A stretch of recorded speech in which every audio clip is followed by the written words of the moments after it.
જય માતાજી, જય મા કરણી।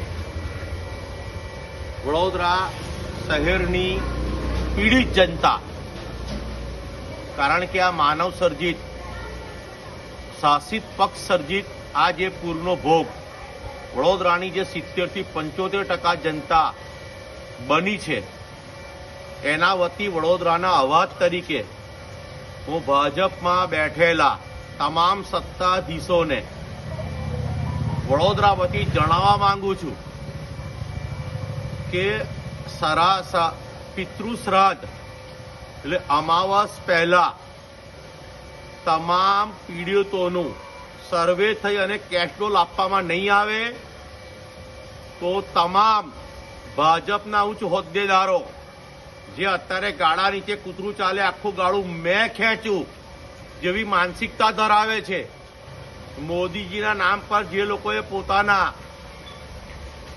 પથ્થર તરાયા છે, હેતુ ફેરો કરાયા છે, પોતાના કલેક્ટરો લાયા છે, પોતાના મનફેર કરાયા છે, એ તમામને વોર્નિંગ આપું છું અને સમય મર્યાદા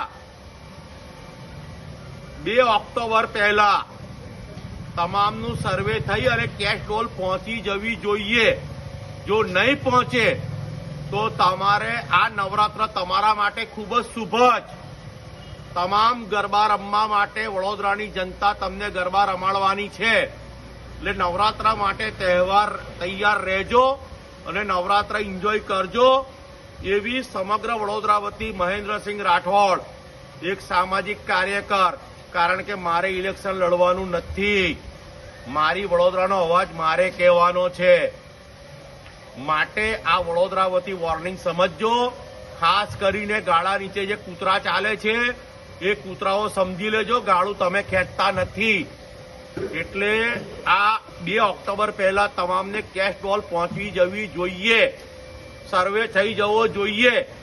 આ તમને લોકોને વોર્નિંગ સમજી લો કે હકીકત સમજી લો, બાકી ગરબા રમવા તૈયાર રહેજો। જય માતાજી, જય મા કરણી।